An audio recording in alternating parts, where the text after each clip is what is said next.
The biggest Cinderella story of boxing that I've been involved with is Chris Billam-Smith. Chris Billam-Smith is putting Bournemouth on the map.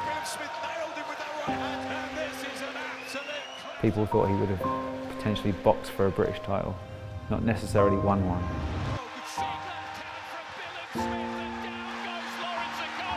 Now we're going out to Riyadh for a unification fight. It's amazing. Your own Chris Billam-Smith!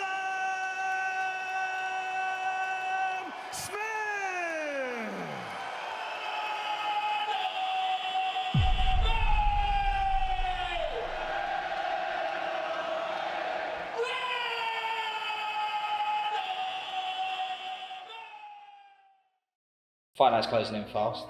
Is the excitement starting to set in for you yet? Yeah, absolutely. It's, I'm really excited for this one. It's a huge unification fight on a huge card. So yeah, really excited. Yeah, he's been performing great. Chris is a true professional. He's a veteran of the sport. You know, he might not have that many fights, but he's been in the gym over 7.5 years.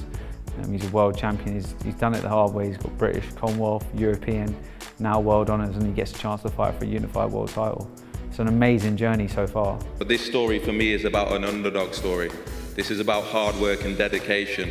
Chris Billam-Smith has become a superstar in British boxing from nowhere. He sold out stadiums over there. He started off in Bournemouth. He fought Isaac Chamberlain. Wow! Right hand back from Billam-Smith. And this is an absolute classic already. Went on to Omar Jojai. Oh, good uppercut. Lovely uppercut again there from Billam-Smith. Nice left hand as well. Oh, big shot. Feels a huge uppercut and he is stretched out on his back. There is no need to count. That was a fight finisher from the gentleman.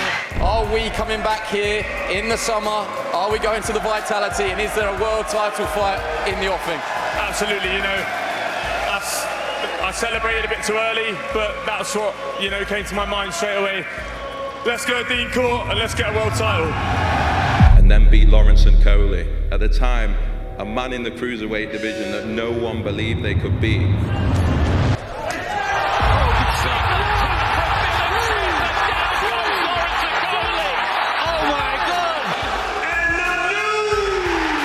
After that, Master Nat. And still the WBO Cruiserweight Champion of the world, the gentleman, Chris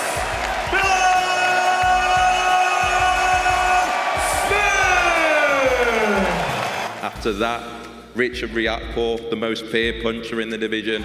Chris Billam-Smith is still the WBO Cruiserweight Champion of the world. I think we can say that without any fear. He's got the best resume now in the whole of the division. This is Latino night. I'm very excited for it.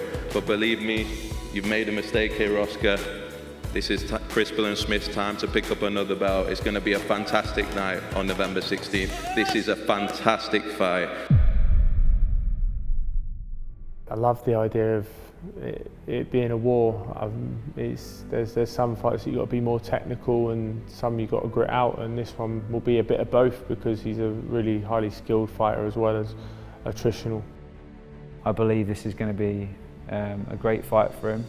He's in against Ramirez, who's come up in weight division, so he's used to fighting faster guys. One of the things that Chris always has the edge on against lots of cruiserweights is he's got that speed and combination.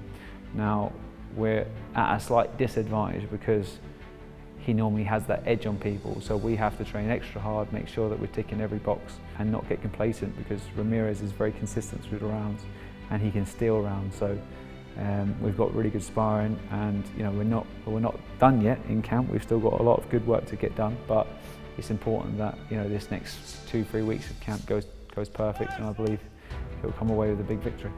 Any camp's hard. You've got to be super fit, but when you know how fit they are and how game they are and how tough they are, you've got to prepare diligently and give it everything. So it's just, but you know, I'm at a stage now where I'm just excited. This for me is huge. It's a unification. Like Ben spoke about, I've been written off many times before. Last time out against Riyadh, I was going into his backyard, his soccer stadium, and it was all about him, and it was his night. And I went and spoiled the party, and unfortunately for the Latinos on November 16th, I'll be doing exactly the same again. All respect to Zerdo, and see you on fight night. Thank you. Talent's overrated. It really is overrated. Hard work beats talent, especially in a 12-round fight. I just focus on the task at hand. If there was no world titles on the line, I'd still have to beat Zerdo Ramirez, and that's all that matters. So just focus on the task at hand.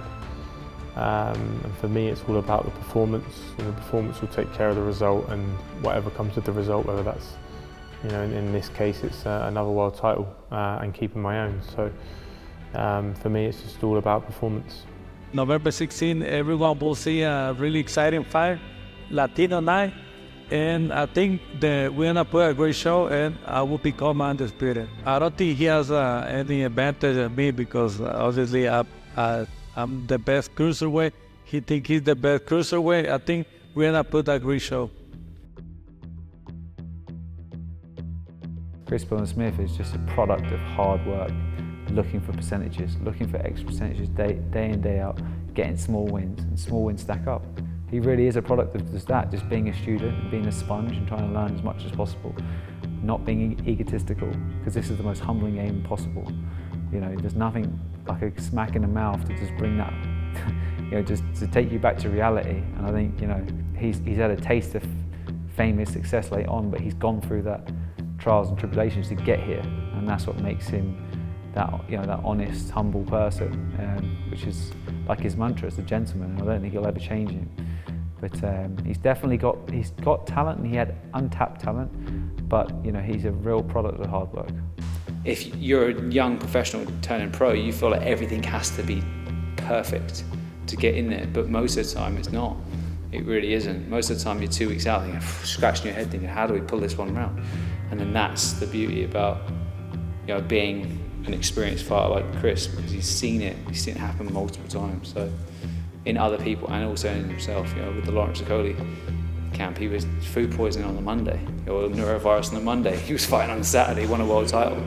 You know what I mean? So Monday, Tuesday, which is not recommended, by the way, but it's about getting through that. If he'd have been a younger fighter, that would have massively affected him. So yeah. I think I'll get rid of him down the stretch, to be honest. I think he is fit and he is tough, but I think he's not used to fighting a cruiserweight like me with the speed I've got, the intensity I've got. But he might be able to hang in there. If so, I'll beat him on points. But I think it's